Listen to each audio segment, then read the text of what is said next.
Hi friends, എല്ലാവർക്കും സുഖമാണല്ലോ. എല്ലാവർക്കും സുഖമെന്ന് വിശ്വസിക്കുന്നു. ഇനി ഞാൻ വന്നിരിക്കുന്നത് എന്താണെന്നറിയാമോ? നമുക്ക് സ്പെഷ്യൽ ഗോതമ്പ് ദോശ ഉണ്ടാക്കാം. എന്ന് നമ്മൾ ഒരേ ടേസ്റ്റിൽ ഗോതമ്പ് ദോശ തിന്നു കഴിഞ്ഞാൽ രസം ഉണ്ടാകത്തില്ല. നമുക്ക് എന്നിട്ട് വെറൈറ്റി ടേസ്റ്റിൽ അതിനകത്ത് കുറച്ച് സംഭവങ്ങളൊക്കെ ആഡ് ചെയ്തിട്ട് നമുക്ക് എന്നിട്ട് ഗോതമ്പ് ദോശ ഉണ്ടാക്കാം. അപ്പോൾ നമുക്കത് എങ്ങനെയാണ് ഉണ്ടാക്കുന്നതെന്ന് നോക്കാം. അതിന് മുമ്പായിട്ട് എൻ്റെ കൂട്ടുകാർ ആദ്യമായിട്ടാണ് എൻ്റെ വീഡിയോ ചാനൽ കാണുന്നതെന്നുണ്ടെങ്കിൽ പ്ലീസ് എല്ലാവരും ചാനൽ സബ്സ്ക്രൈബ് ചെയ്യണം കേട്ടോ. സബ്സ്ക്രൈബ് ചെയ്യണം. അതുപോലെ തന്നെ ബെല്ലൈക്കൻ പ്രസ് ചെയ്തിട്ട് ഓളെന്ന് കൊടുത്താലേ ഞാൻ ഡെയിലി ഇടുന്ന വീഡിയോ നോട്ടിഫിക്കേഷൻ കിട്ടത്തുള്ളൂ. അപ്പോൾ നമുക്കത് എങ്ങനെയാണ് ഉണ്ടാക്കുന്നത്, അതിന് വേണ്ടുന്ന സാധനങ്ങൾ എന്തൊക്കെയാണെന്ന് നോക്കാം. അതിനുവേണ്ടി ഞാൻ 2 ഉരുളൻകിഴങ്ങ് ഇത് വേവിച്ചതാണ് കേട്ടോ. ഇനി ഇതെന്നാ ചെയ്യണമെന്ന് വെച്ച് കഴിഞ്ഞാൽ ഇത് നന്നായിട്ടൊന്ന് ഗ്രേറ്റ് ചെയ്തെടുക്കണം. വേവിച്ചതായതുകൊണ്ട് വേഗം ഒന്ന് ഗ്രേറ്റ് ചെയ്യാൻ പറ്റും. കണ്ടില്ല, അപ്പോൾ നന്നായിട്ട് ഗ്രേറ്റ് ചെയ്തെടുത്തു. ഇനി ഇത് ഇവിടെ ഇരിക്കട്ടെ.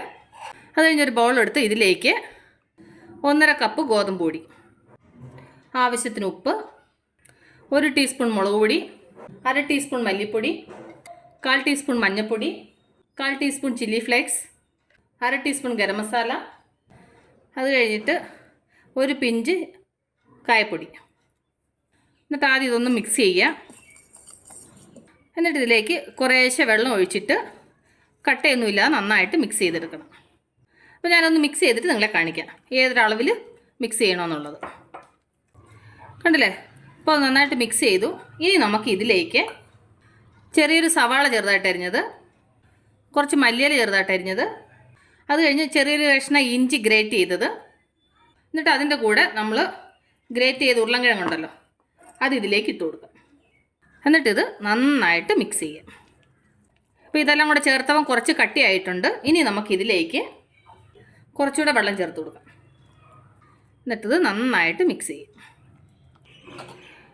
കണ്ടില്ലേ, മാവ് നന്നായിട്ട് മിക്സ് ചെയ്തു. ഇനി നമുക്കിത് ദോശ ഇട്ടെടുക്കാം.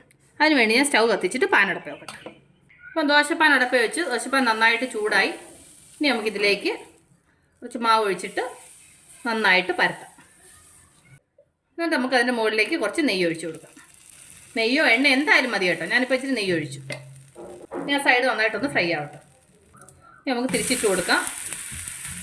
ഞാൻ സൈഡും കൂടെ നന്നായിട്ടൊന്ന് ഫ്രൈ ആവട്ടെ. ഇനി നമുക്കിതൊന്ന് തിരിച്ചിട്ടിട്ട് ആ സൈഡ് വെന്തോ നോക്കാം. കണ്ടില്ല, അപ്പോൾ ആ സൈഡ് നന്നായിട്ട് ഫ്രൈ ആയിട്ടുണ്ട്. ഞാനൊരു സെർവിങ് പ്ലേറ്റിലോട്ട് മാറ്റിയിട്ട് ബാക്കിയുള്ളത് ഇതുപോലെ ചുട്ടെടുക്കട്ടെ. കണ്ടില്ലേ, അപ്പോൾ ഒരു വെറൈറ്റി ടേസ്റ്റിൽ ഗോതമ്പ് ദോശ ഉണ്ടാക്കിയത് കണ്ടില്ലേ. അപ്പോൾ എൻ്റെ കൂട്ടുകാർക്ക് ഞാൻ നിങ്ങളുമായിട്ട് ഷെയർ ചെയ്ത് ഈ ഗോതമ്പ് ദോശ റെസിപ്പി നിങ്ങൾക്ക് എല്ലാവർക്കും ഇഷ്ടപ്പെട്ടാണെന്ന് വിശ്വസിക്കുന്നു.